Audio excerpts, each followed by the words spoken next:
T-minus 17 seconds and counting. 15, 12, 11, 10, 9, 8, 7, 6. Go for main engine start. Main engine start. 2, 1. Booster ignition and liftoff of the Space Shuttle Discovery, returning to the space station, paving the way for future missions beyond. Hey everybody, welcome to another episode of Conversations Sheltered in Place. I hope this finds everybody healthy and happy and safe and navigating the crisis known as 2020. This is going to be a really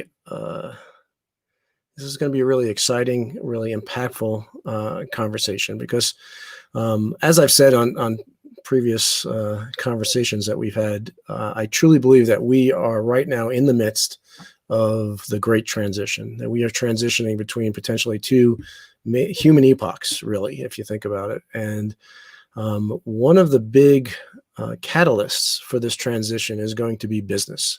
It's going to be business enterprise. And business enterprise has the incredible power to either destroy our world by clinging to all the mindset, the two-dimensional mindset of the old human epoch, a mindset centered on competition and conquest and profit maximization at all costs.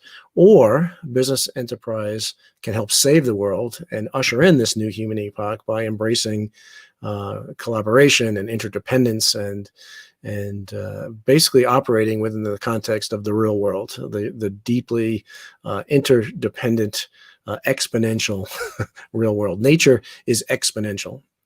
And exponential is going to be a focus of our conversation today because we are facing an exponential threat known as COVID-19. And so any exponential threat can only be overcome and conquered through an exponential organization, an exponential game plan. And my guest today is an expert on exponential game plans. It's Emilie Sydney-Smith. And Emilie is the CEO of ExO Works, which is a corporate transformation consultancy, which helps organizations protect themselves against disruption, incorporate the attributes shared by the world's fastest growing companies, and builds new business lines that can grow exponentially. She works with Fortune 500 companies and smaller clients to prepare them to survive and thrive in an era of accelerating change. She helped grow an Australian startup to a $300 million valuation, and she spent a decade on Wall Street working in venture capital, reviewing many potential investments each year, giving her incredible insight into emerging trends and particularly exponential emerging trends. So everybody, please help me welcome all the way from Sydney, Australia, Emilie Sydney-Smith. Hey, Emilie. Hi, Ron. Lovely to see you. Lovely to see you. How's it going in the early morning there in Sydney? Well, we're really lucky here in Sydney because COVID is not so bad for us, but it's tough to see the world going through such times. Right. Well, thanks for joining, and I want to remind everybody that this is not just a conversation between Emilie and I. It's a conversation amongst all of us, and so jump in with your comments and questions, be a part of this conversation, and I think it'll be a much richer experience for everybody. So, Emilie, tell us a little bit about your path, how you got to ExO Works, what ExO Works is, and why exponential organizations are so important. Great. Well, actually, I was a bit of a closet geek because I figured that even though I loved technology, I was a female who didn't have an engineering degree. And having just read most of your book, I can tell that, that engineering degree is something that's so important to a lot of people. But I was reading a technology book every week and wanting to play. And eventually I realized that I had self-educated myself enough that I was allowed to. And then I read Salim Ismail's book, Exponential Organizations, that just resonated so much. I happened to meet him at a conference a couple of weeks later and said, Salim, I'd love to come and work with you. And he said, actually, we really need someone who's got an energy background for our upcoming sprint. And I've never looked back. I became CEO of the company 18 months ago. And it is such a wonderful thing to be going into very large companies that are often really struggling to understand what this innovation is happening all around them. There's a lot of books and information that tells people what the end state of being an exponential organization is, and very little to actually say, how do you get there? And so it's just a real privilege to be one of the few groups that's actually going into these large organizations and trying to make it really clear how to get there, working with fantastic staff within those companies to really inspire them and really bring some purpose back to those companies. Yeah, and ExO Works, if you want to find them on the internet, is exo.works, WORKS. And correct me if I'm wrong, but my understanding about ExO Works is you do focus on the bigger companies, and the bigger companies are at the greatest disadvantage right now because everything is changing so fast. The entire business landscape is changing so fast, and so there's a great advantage to the smaller, more nimble, more flexible companies, and the big dinosaurs, can't really get turned fast enough, or to put it in fighter pilot terms, you got a big giant bomber or tanker, and can't turn as fast as a fighter, right? So you're basically trying to help big companies act more like a startup, to be more flexible, and in doing so, I guess that's when you can find these exponential business lines that you can jump on. Can you talk about that? What is it? I mean, for people who don't know really what an exponential business is, can you describe that? So if you look at the Apples, the Googles, the Amazons, Facebooks of the world, they would be fantastic examples of exponential organizations, those fastest growing companies in the world that actually have also turned a profit. And so when we really try and get some of these larger companies to think like those, they actually need to get beyond the idea that innovation is only to bring in digital software that every one of their competitors have. I mean, I love Salesforce and SAP, but everyone has them. It doesn't set any of these companies apart. We see all these companies that have actually got stuck in the middle. So they've actually done a little bit to say, okay, well, we need to bring some more people into decision-making processes to get a bit digital. And yet it's actually created much more complexity and basically strife for them. We now see, everyone needing to get involved with decisions, and therefore we get this complete inertia. No one makes any decision at all. Or we say, okay, well, let's actually have this ecosystem. So they all now want an ecosystem of people that can bring in new ideas or look at startups to bring in. But they generally crush those startups if they go and work with them. Or they actually don't change any of their systems. So it still takes months to get through procurement, through just the basic NDA process. And that can absolutely kill any of those small companies that need to be nimble. And so we actually need to take those companies from that sort of middle stage where it's just not working to actually something that's functional and genuinely agile.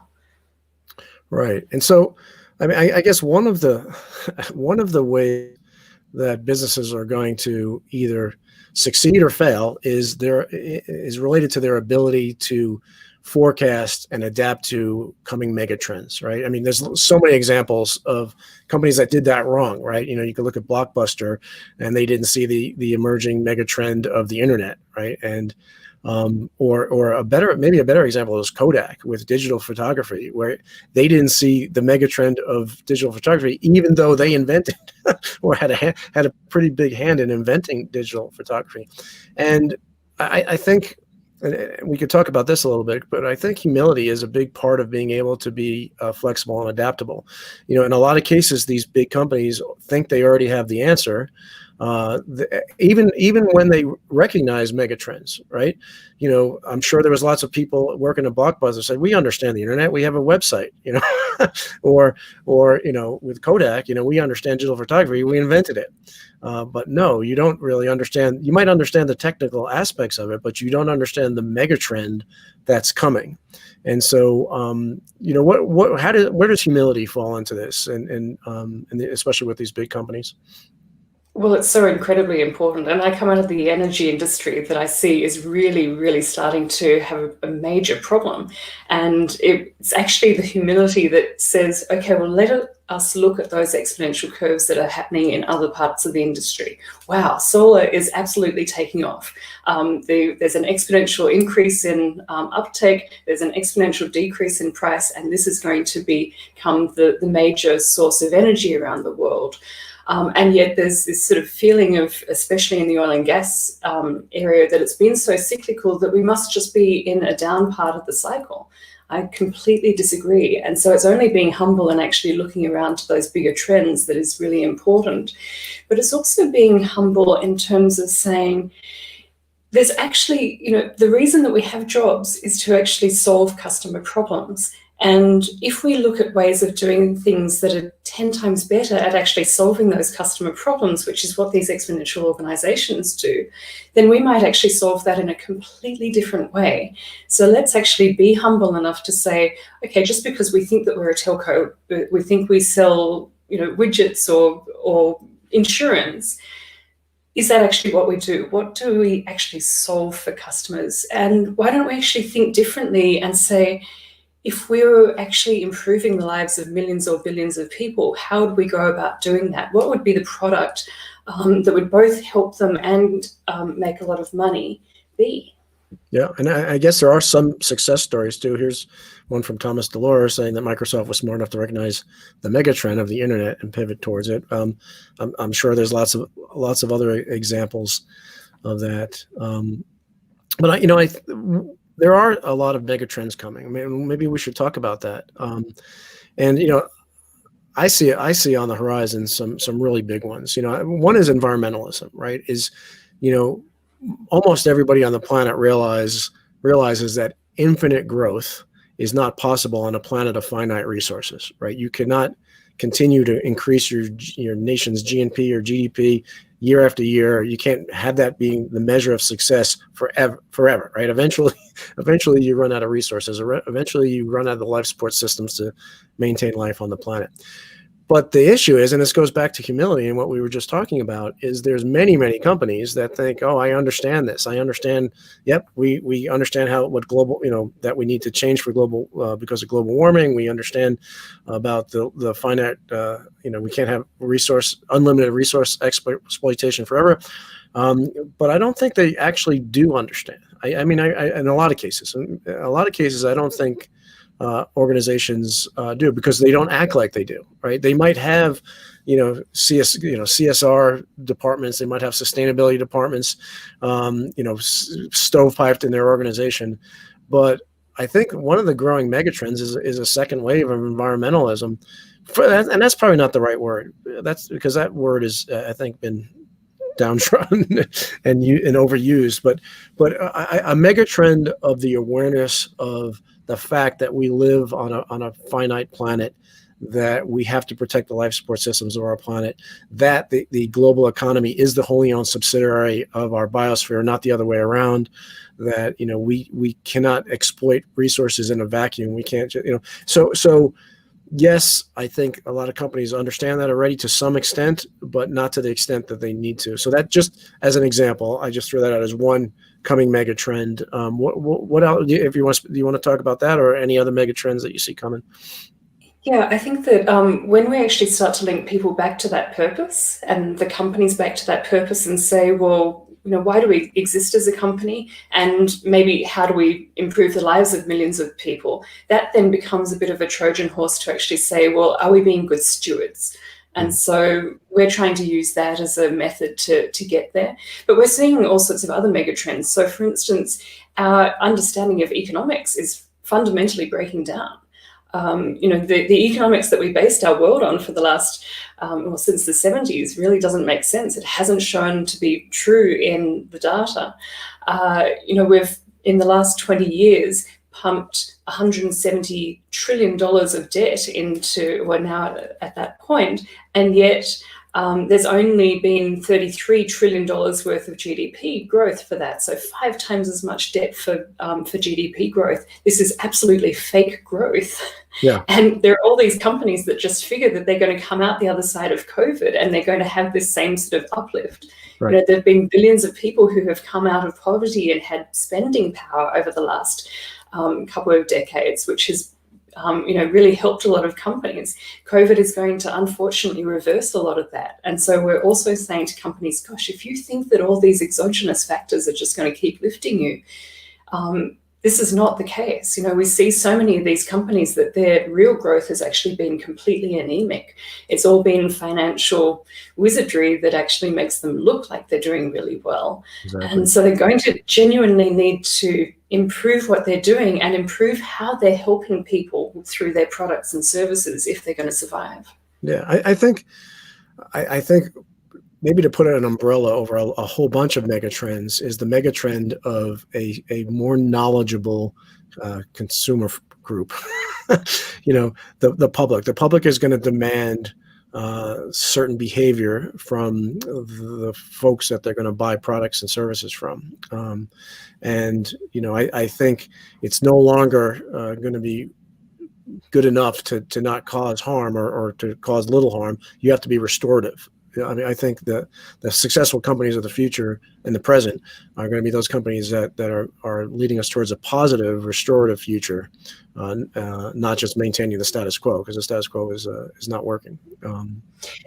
Well, and I often think about whether I actually want to be working with these large companies, because in so many ways there are so many issues to get over, and yet they've got such scale that if we can actually get them moving in the right direction, they have that huge impact. Right. I'm often reminded of a fantastic story that Thomas Khalil told me, who was working with the last two Democratic White Houses on the big moonshot kind of ideas.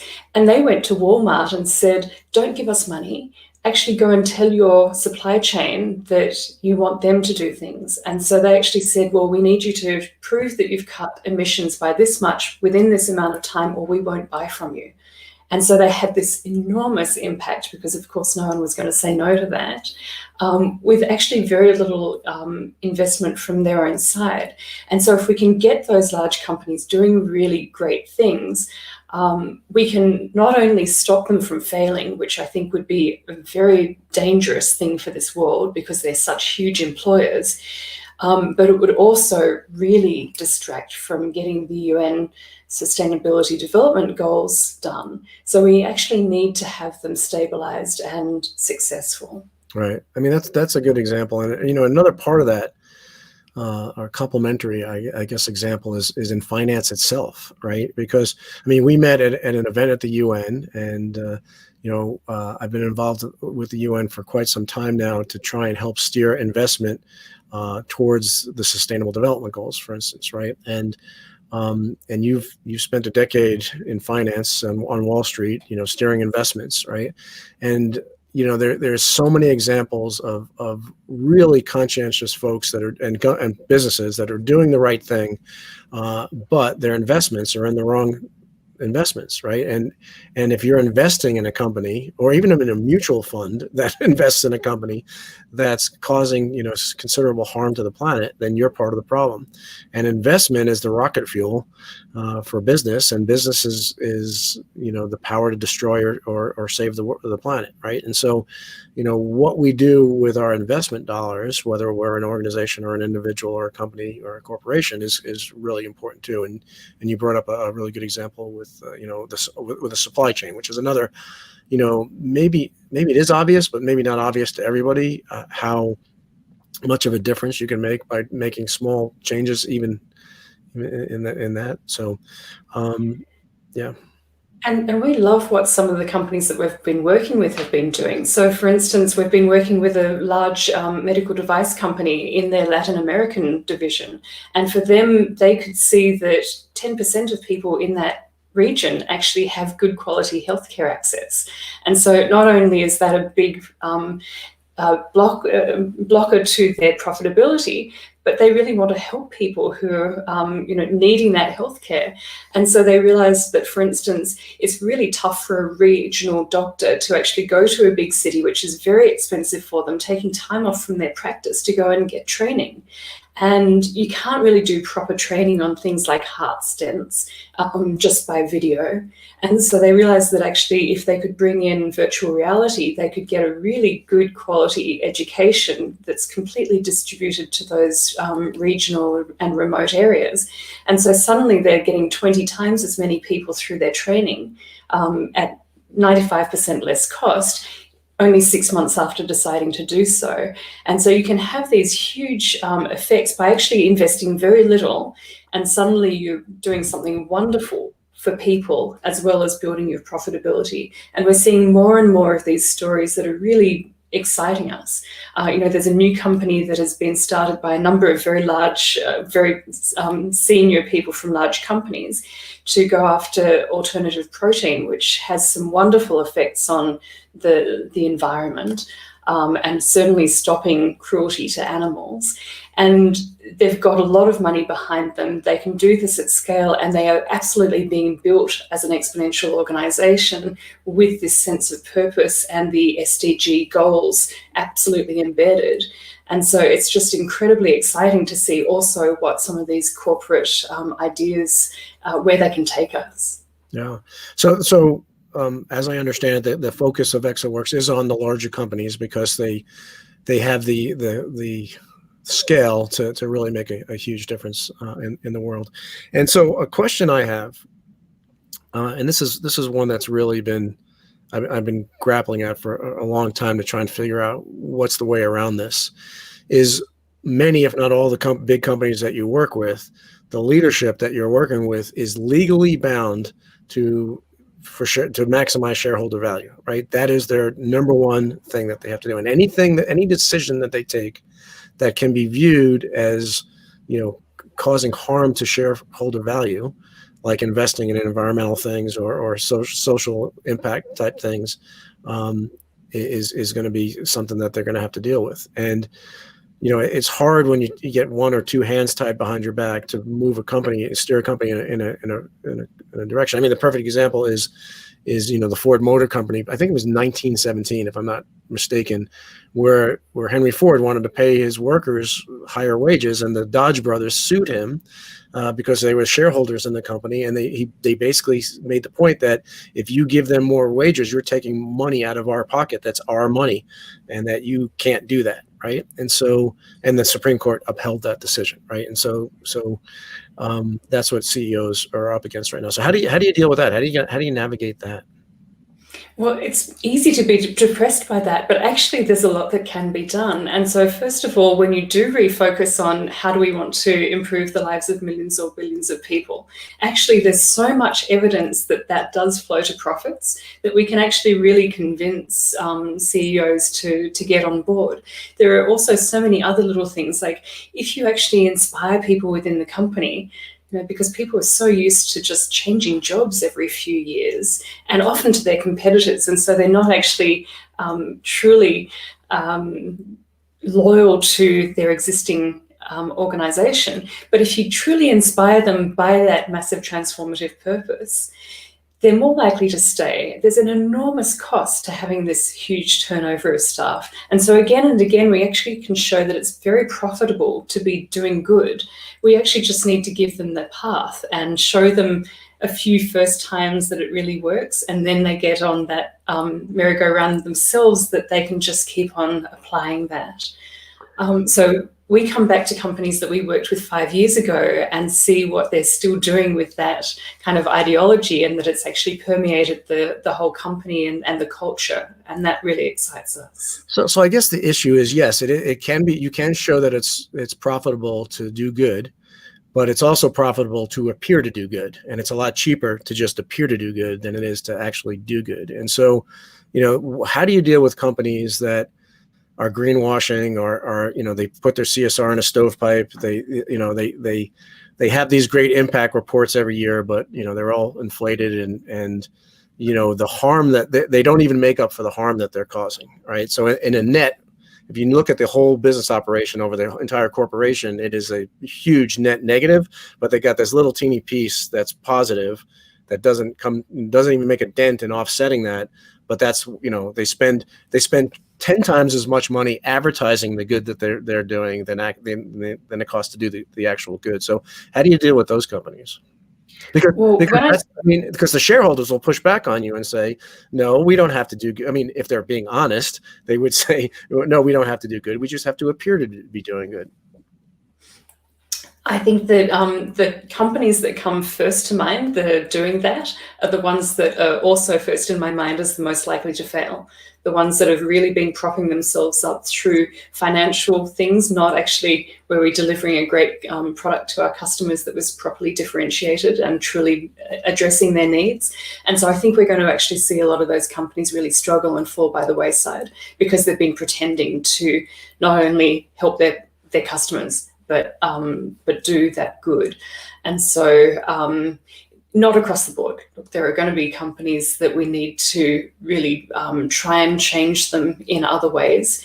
But I do see a real linkage between those that are genuinely doing good and that are genuinely able to actually take on these new themes and opportunities and bring in new technologies and really inspire their staff because of what they're doing well, and hopefully be the biggest companies in the future.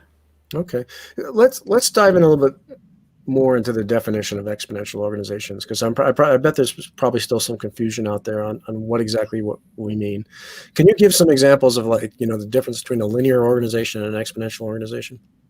Absolutely. So, by the way, the founder of our company, Salim Ismail, about 5 years ago, wrote a book about this. It's now one of the best-selling business books of all time, called Exponential Organizations. But he said, okay, well, there is this whole new breed of companies out there, the Amazons, the Googles, that are just acting so differently. There's actually an entirely new business model here. And so let's look at whether there's actually something shared between them that they're doing. And it turns out that there are 11 things that are shared. So, whether it's having staff on demand and leveraging assets, using algorithms in different ways, having real engagement with the community. And so all of those things come together into these companies that are growing in a completely different way. So they're very autonomous with how they work with their staff. They're really trusting people, and they're creating a real sort of flywheel effect like Amazon has of actually self-reinforcing success, where everyone, their customers, their suppliers, are all being successful with them. And so we're seeing these companies also think a lot about technology and what can be brought in, because we're seeing so many of these new technologies that are improving dramatically. So they're improving exponentially. Their cost is coming down dramatically. We often think of them as not quite ready for prime time, and yet so quickly they will be. There are about 15 technologies that we thought would become ubiquitous in the next 3 to 5 years' time, whether it's being flying cars and virtual reality and 3D printing. In fact, we're seeing a tipping point this year because of COVID. And most of those technologies, when we see that there's a digital aspect, there are monopolies created. And so we're saying to a lot of companies, look, if you think that you want to be part of this future of this industry that's being created, you probably need to make that decision this year and get in before someone else actually becomes the monopolist in that area. So how about we shift away from business just for a couple of minutes and talk about COVID-19 and the response to COVID-19, because we started out this conversation, or I started out the conversation talking about how a virus is an example of an exponential threat, right? And in order to counter an exponential threat, you need an exponential organization. You need an exponential response to an exponential threat, right? So I know I might be putting you on the spot because this is outside of your area of expertise, but can you give examples of the difference between an exponential response to COVID-19 and a linear response to COVID-19? Yeah, actually, we've been really excited, and I'm so proud to be an Australian on this one. So we actually looked at the Australian government's COVID response, and it's actually the best example of applying the exponential organisation's attributes that we've ever seen. And so, in fact, if a government in the worst crisis that we've seen in so many generations in a couple of days or weeks can put together the best example, then no other organisation on earth frankly has an excuse. But what they did was they said, well, we actually recognize that there are all these groups out there in the community who actually are expert at viruses and epidemics. And so we're going to trust them. We're going to bring all that information into a centralized place, real time, and make decisions real time, and then get very clear concise information out to the public. And so we've had a huge amount of support from the opposition party as well, that they really got on board and said, let's just do this and trust the science. There's been a lot of the public really accepting the information, where we haven't seen that in a lot of other countries. And it's not perfect. There's obviously problems, but the problems are so minor compared to what we're seeing in so many countries. And so that real exponential thinking around it, and bringing in so many technologies and things around it, and really trusting science, has been wonderful to see. And I think that we've brought so much complexity into so many organizations that decision-making gets really tough. And we're seeing that also in countries that are really struggling, because there are so many different layers of government and they're not speaking to each other. And everything has just gone haywire. And so that level of communication that happens because you've got really strong dashboards and interfaces between all of the groups that are meant to be talking, it gives you this really nice underpinning, this sort of fundamental. You're allowed to have fights, you're allowed to disagree with each other, but you've actually got a framework to actually get through that fight and then go and do something positive with the information. Yeah, you bring out some really good points there that I'll bring this discussion back. Not that I'm leading the discussion. This is just a conversation between two friends, but I'll take a little bit of artistic license here and steer us back towards business, because what you brought out is the importance of profound collaboration, right? Which in a crisis, or in a hostile environment, and we all live in a hostile environment right there, is really what we teach in expeditionary behavior in the space business, right? In expeditionary behavior in the space business, everybody on the team, everybody on the crew is there to achieve the mission, right? And the first mission is to survive in a hostile environment, but then there's going to be overarching. And in every case, there might be differences of opinion, there might be different individual needs that people have, but everybody is seeing their own needs, their own desires in the context of the overarching big picture, that the team is going to survive and that our mission is going to be accomplished successfully. And so what we're seeing in some places around the world, including in the US, is the loss of that expeditionary mindset, of the loss of the bigger picture, right? Of the bigger picture being, we need to get through this together. We need to bring everybody together. It's not whether my political party or your political party actually solved the problem or gets credit for solving the problem. It's that we need to do this together. And so how this, I think, relates to business is, the overarching mission of any business should be, putting forth the needs or solving and meeting the needs of society, right? And operating in harmony with our planet's biosphere. That should be the overarching goal of the thing. And everything else should be, all the other objectives, including shareholder value and everything else, should be in the context of that overarching objective: survival of the company. You can't have a company on a planet that can't sustain life for humans. Right? I mean, the first victim of global warming is the economy. It shouldn't take a rocket scientist to that, but I think part of the problem is that it requires folks to think not only short term but long term at the same time. I mean, you have to keep short term in focus, but you have to do that at the same time as we keep it in the long focus in. We could dolly zoom, to coin a term in the book. Well, I have to mention your book because I've been lucky enough. Thank you so much for sharing your draft with me on Tuesday. I'm almost through it, and wow, it is such a fantastic book. I just couldn't put it down. And there are so many stories in there that really talk about that collaboration, from being a fighter jet pilot, going into the war and really having to rely on people so much. Right through the living on the bottom of the ocean in a very tough but such a beautiful environment, and your love for the ocean and the fish outside, and then those spectacular moments out in space. I went to sleep last night dreaming of the moment when you're truly floating in darkness, which is the title of the book. What a spectacular moment with the Milky Way rising above you. I think it's such an important book in this very difficult time when there are so many people that are fighting so much. We need to really think about being one. You talk about that moment when you're taking off for your 6-month son, the ISS, and listening to that song, One by U2, and what it meant to you at that time.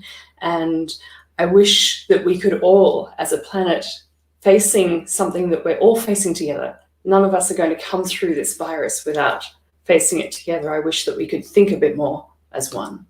Well, I mean, what I hope is that, this current situation of COVID-19 serves as a wake-up call and a call to action to break down the divisive walls that separate us and unify us more, and we come out the other end stronger and more unified. That's the light that I see at the end of the tunnel. It's so tiny right now because it's hard to see the light at the end of the tunnel when we don't really have an endpoint. We don't know when this is going to be over. We don't know if we're going to be successful in coming together. But at this moment in time, at any moment of time, but particularly at moments of time when there's a crisis, the only way we get through those crises is together, is by coming together, not pulling apart. And we are seeing a lot of pulling apart right now, which is really making the situation a lot worse. And it's very obvious when you look around the world of the areas like Australia that have come together and set aside their differences. They haven't said, okay, we don't have any differences anymore. They said, yes, we recognize we have differences, but we're going to overlook those differences till we get through this crisis, and then we can pick back up if we want where we left off. But we need to come together, and the leadership to do that can come from anywhere. It doesn't have to come from the top down. It could come from the bottom up. It could be grassroots. And, that's another emerging megatrend is the power of the crowd. Right. And one of the things that fuels that is a related megatrend of openness and transparency. Right. And we're in another crisis. We're in an information crisis right now, too. And that, I think, is another megatrend is how do we get actual evidence-based, science-based data to make our decisions on when there's so much noise around of all this false stuff that's being circulated, because it's so easy now to do that. And so, right. Well, I think that you also talk a lot about the great transition, and I completely agree with you that we're going through a real phase change here. But I think we've been going through that for a while. People, the populist sort of movements, the breakdown of globalism, all of these trends, this extremism of thought has been going on for a while. And I think about what, for instance, Yuval Noah Harari has talked about in his fantastic books, where he says actually civilization and society are based on shared intersubjective myths. Yeah, a lot of these things are not real. They're not physical. Nations and companies and religions and laws, they're not. The money. Right. They're constructs that allow us to actually create this shared society. Well, I think a lot of those myths have actually been breaking down for quite some time. The myth that, life is going to get better in developed countries, that the planet will sustain us forever. All of these things, they just don't ring true for most people anymore. And so I think that we're actually coming into an entirely new world order and economics, and hopefully it's going to be a really positive thing. We've been doing a lot of scenario planning ourselves because we realize that a lot of companies are thinking very myopically about, they're expecting that the old economy of 2019 is coming back. And we're saying, are you crazy? And so building in some bigger mega trends. And we figured that most companies would need to do this. They shouldn't be doubling up. Let's actually do this initial scenario planning for them, put it out into the world, and then let them focus on what to do about it. But as we go through these scenario planning trends, there are some very, very scary things that we're seeing. And it looks like we're heading as a world down this process of actually having two big trading blocks, the Chinese and the American European ones. And if you play out where that could go, it's very, very troublesome.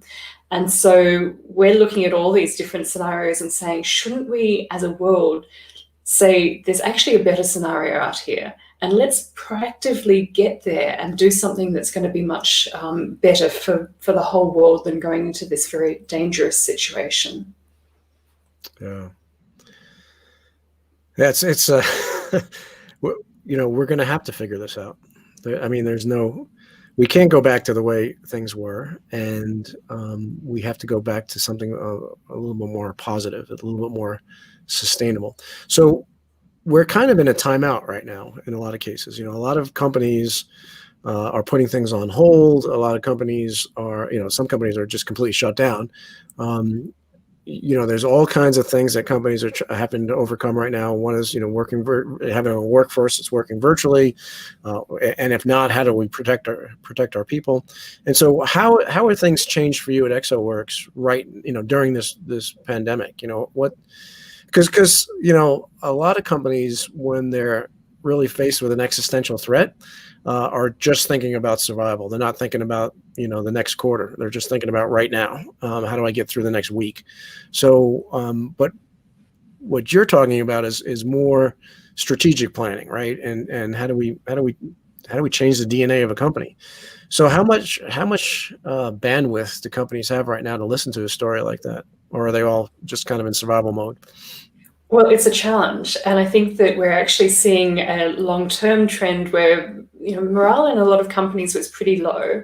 A lot of these companies have been through wave after wave of what was meant to be transformation and restructuring and innovation that wasn't really innovation. The people were actually, in a way, really stressed out before we came into COVID. And then COVID, it's almost like there's this collective PTSD going on. And so it's very hard for people to then sort of get out of that fight or flight instinct mode into that long range thinking. And yet this is the perfect time to be doing it, because we do see that typically the companies that are the most successful during the upturns are the ones that pivoted or were started during downturns. We see that 28% of companies have actually paused or stopped their innovation spending, which means that anyone who hasn't can just leapfrog over those companies. It's a fantastic time to be innovating. And yet, there's just real indecision out there. And I can completely understand why. But we also need to break down the decision-making processes within these companies. It used to be that there would be a single or maybe a couple of decision makers. Then it was a few more, but they might be from the same division. And then now it's people from all over the company that actually often have very competing views. And so even, well before COVID, we were seeing that just the easiest decision to make was to do nothing. Mm-hmm. And we just can't do that in an exponential crisis. We absolutely need to make exponential decisions. Yeah, I know one of the things that ExO Works really encourages companies to do is figure out what their MTP is, right? Their massive transformative purpose. And in a time of worldwide crisis right now, how have you seen those MTPs changing, or I mean, do companies get it more now that they need some kind of massive transformative purpose? They do, because once they actually instill one and actually live by it, you can make decisions very easily based on it. So whenever there's a tough time, you go, well, which decision will actually meet the MTP more easily? And I find that as a CEO myself really helps me in my decision making. But you can actually bring the rest of your organization, all the staff, along with you very easily if there's that sense of vision. Not just a mission statement that says, well, we want to be the best at providing whatever, but how are we truly improving the world? People will buy into that vision. They will put huge amounts of energy into reaching that vision. But as leaders, unless you're actually guiding people with that, it's very hard to bring everyone along. Yeah, and I think, that's a trend that's been around for a while, but it's one that's going to take off exponentially. I think having a massive transformative purpose is going to be a key indicator for companies that people want to do business with, that want to work for, just like you said. And I mean, it's already the case. It's been the case for a while, but that's a trend that's going to continue on and take off exponentially, I think. It has to. If it doesn't, we're in big trouble, And, I talk about this great transition, and You could put it in biological terms. There's a great book. It's called New Reality, and it's written by Jonathan Salk, who's the son of Jonas Salk. And Jonas Salk and Jonathan Salk worked a lot on looking at biological systems and how they evolve, right? And there's, an S curve for a biological system in a closed environment, which we're in a closed environment called Earth. And, the population starts out very flat for a long, long time, then it takes off exponentially. And then one of two things happens. Either it reaches equilibrium or it comes crashing back down, right? And so we are right at that point where we're at the inflection point, where the acceleration of our growth, the population of the Earth stayed very, very flat for, tens of thousands of years or more. And then right around the time of the Industrial Revolution, it started shooting up exponentially. And now it's, we have 7.7 billion people on the planet. And, scientists tell us that the Earth can sustain a stabilized equilibrium of population of about 10.5 billion people on the planet.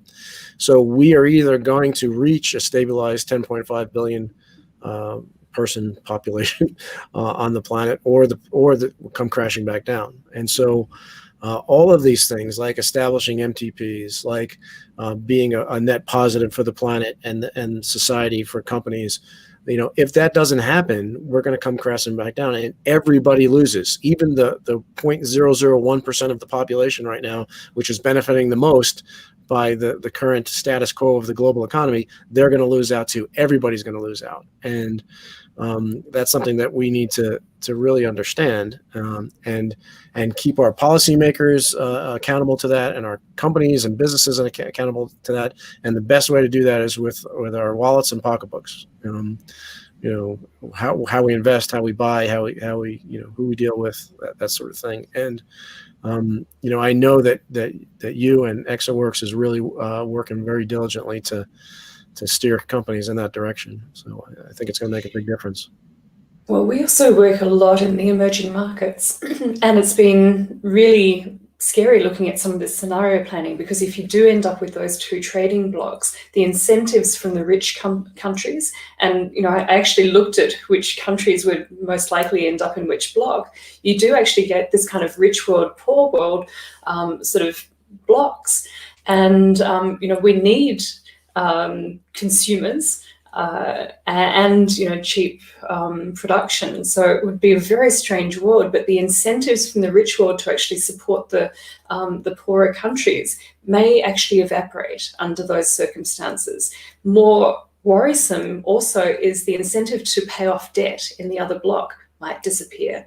And at that point, you could just get liquidity drying up in a way that would make 2008 look tiny. Then you have governments stepping into the breach, and then often authoritarian governments doing so. And Right. so, the incentive to help countries that are going through huge amounts of death, hopefully not a huge amount of disabled population who have had COVID and then recovered. We need to be thinking very differently about how we're going to meet some of those SDG goals from the UN if we go down those sorts of paths. And businesses have a huge role to play in that.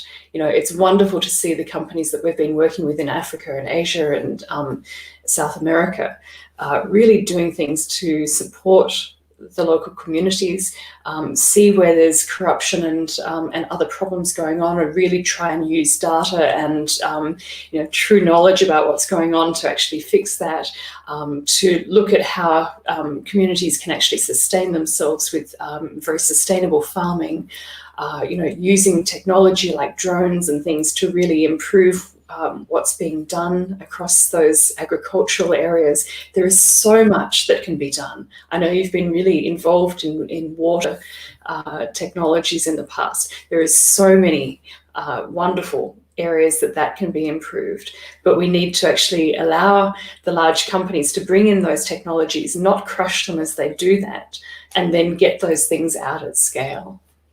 Yeah, and I mean, you painted a pretty bleak picture before on where we could potentially go, and right now, and certainly before COVID, we're heading right down that path. That's exactly down the path. But from day one when COVID started, I've seen this as an opportunity. I've seen this as an opportunity to get a benefit for the tremendous price that we're already paying. We're paying a tremendous price as far as human suffering and human life and financial and economic and everything else. We're paying this horrendous price, but we have an opportunity to get a benefit for that price, and to see this as an opportunity to steer ourselves into a different direction. And so do you see, are any of the companies that you're working with realizing that this is their opportunity? This is their opportunity to make a big pivot and hopefully put us on the right track? Absolutely. Yes. Right at the beginning of COVID, I was absolutely petrified that the work that we had done, creating all these new initiatives, would just fall apart during this time. And consistently, those companies are actually accelerating them because they realize that they're the future of the companies. But more than that, they're actually working on some really social impact, wonderful things. We see these companies that are pivoting to quickly get incredibly cheap ventilators built and out into the world, companies that have pivoted completely to making PPE, companies that are saying, right, well, we realize that there are suddenly 1 million people out in the desert who are usually building the buildings in Dubai, and they're in horrible conditions. How do we go and solve some of those problems and make sure that some of the corruption that was stealing all the food and resources that they need is going to be fixed? So the companies that we've worked with that have brought in this massive transformative purpose, we're consistently seeing just do wonderful things. So how do we deal with the folks, the cynical folks that say that, we're going down the only path we can go down to because of human nature, that people are inherently selfish, that it's totally natural that the rich get richer and the poor get poorer because of some type of Darwinian natural selection going on, and that what you're asking of people, if like for massive transformative purpose, for instance, massive transformative purpose, as long as the shareholders are increasing their value, at 10x or whatever it is that their expectations are. That is what human nature is all about, and you're not going to change human nature, and therefore, we're doomed to failure. That's a tough question. If you look at a lot of these companies, most of them are very commodified in what they are offering. And the only reason that they actually grew and therefore had that ability to get rich was that there were billions of people who had more spending power over the last number of decades. There are so many things that actually were predicated on the world improving. And so, yes, I can be as pessimistic as well and really worry about the inequality. But I think that when these companies actually realize what has truly underpinned their ability, or the CEO's ability, to become mega wealthy, we see a different picture. Mm-hmm. Awesome. Well, that's optimistic. I hope it's not unduly optimistic. No, I don't think it is.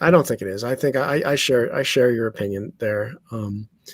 And I was just saying that because it's good to have an optimistic outlook, because the reason I think we have so many problems, especially in the U.S. right now, is because we're operating on a fear-based mentality.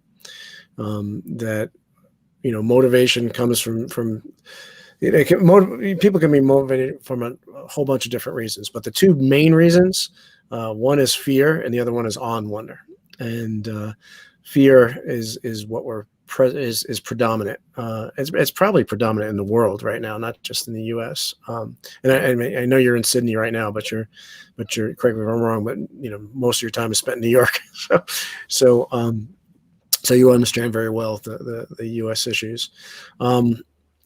So it's good to keep an optimistic outlook and to look for those situations of awe and wonder to inspire us and to motivate us. And we're surrounded with awe and wonder constantly. And even in the face of these crises. Even if you look at some of these selfless acts of healthcare workers and frontline workers and the people who pick up the garbage and deliver the mail and are putting themselves at risk to keep our civilization running, basically. I think that's awe-inspiring enough, and we should, I think, take courage from that. That we can work together, that we can set aside our differences, I think what you're doing is leading us along that way. Thank you. Well, I think we recognize both of those very much in our business. So we recognize the fear that comes from, we don't understand why these other companies are doing so well. It's just so opaque to people. And so to actually illuminate how it is working and actually just give a real methodology and time-boxed process that really works, that helps people get over it. But secondly, the first thing that we actually do when we come in and work with a new team is try and build that awe and wonder. So we do a big presentation that is a bit of a shock and awe about how fast the world is changing, but also how exciting it is. The second thing that we do with them is to actually ask them to imagine the future and go through thinking, well, what if, with a number of different questions. And as soon as they start to think 10 years out, what would we like the world to look like? They get so inspired, and that then very easily sort of forms into that massive transformative purpose. We do it both for the company, maybe also a project, but also personally with people. And as soon as they start to decide, well, why am I here? What do I want to do? How do I maybe want to improve the lives of maybe just my closest circle, or maybe it's millions or billions of lives? Then you get this level of engagement. People will put in so much effort. We hear from the leaders of these projects before the sprints, yeah, it's going to be hard to get some of the people engaged. Well, it is not once you go through that initial process. And then as you sort of start to see the effects ripple out through the companies, as they start to bring other people into this ideology, I get really excited. I get really optimistic about what can be done. But it starts with that grassroots level of making people feel capable and inspired and believing that there's something bigger than themselves that they truly want to be part of. Exactly. And I think, one of the ways to do that is by having like nested MTPs, right? Have nested massive transformative purposes. And I mean, you've read the new book, Floating in Darkness, and you know that I talk a lot about making course corrections, right? And in a course correction, you need two pieces of information. You need your present state vector, where you are right now and where you want to go and when you want to be there, right? So you need a state vector and a target. And so part of, I think, our problem as a civilization is we don't have a target. And we don't even have a good state vector. We don't really know where we are right now because we don't listen to the data. We don't listen to the experts and the scientists, and we discredit the best available information that we have because of other reasons, political or whatever. And so part of an MTP is creating the target, right? I mean, and I think when I talked about nested systems, I think, or nested MTPs, I think all 7.7 billion people or however many people there are, should all have the same overarching MTP, and that's to create a restorative, positive world where everybody can thrive, everybody can achieve their full potential, and all of this can be done within the planetary boundaries of our planet, within the limits of our life support system, in a interdependent way with every other living thing on the planet, right? And so that everybody should have that MTP overarching, and then whether you're an individual, an organization, or a corporation, your individual MTP should fit within that nested overarching MTP. And that goes right to the awe and wonder part. If we're all marching towards this vision, and we should pick a year, and hire the best, people from Hollywood or whatever to paint this picture of what the world would look like, inspire that awe and wonder in everybody and every company and everything. And then you can backcast the roadmap to get there. And then the steps become clear. But that's not what we do. Even the SDGs, that's not a visionary future. That's the homework assignment. Those are the chores that we have to do to get to the visionary future. What's missing is the visionary future. And I think what you're doing with ExO Works and creating those MTPs and building those platforms of awe and wonder, I think are really leading us in that direction. So thanks. Thank you. But so is your book. So I really highly recommend to everyone on this call that they read the book and talk about it, because it is the start to exactly what you're talking about, that vision. It is saying, here's a human being that has had struggles and temptations and all sorts of things and just done incredible things. It is a book about a life well lived. One that is not only just extraordinary achievements from a career and everything that people want to be when they grow up, but also a life well lived in terms of great loves, the love that you have for your wife and your boys, the deep friendships, the love of the planet, and just so many wonderful things of a life truly well lived. And when you can read that kind of inspiration and you see the bigger picture of what we could all be achieving together in this world, I think it's an incredibly important starting place for where we all need to be going. Oh, thank you so much. I really appreciate that. And it means a lot to me that you're reading the manuscript. And for everybody out there, check out exo.works, exo.works. If I spelled that right. Check out the work that Emily's doing with ExO Works. It's amazing. Look them up on social media. Do you want to share any of those handles? ExO Works is the main one on Twitter and Instagram. Okay, yeah, follow along. And Emilie, thank you so much for your wisdom, your insight, and for everything you're doing to help make life on our planet as beautiful as our world looks from space. And thanks to everybody who tuned in and comments and questions. And just because we're going to end this transmission now, that doesn't mean that we won't read the questions and comments. So please keep them coming. If you're watching this after the fact on the videotaped version, then put some comments in there. We'll do the best we can to answer them. And Emilie, thank you so much. Thank you, Ron. And we will see everybody next week. All the best, everyone. See ya.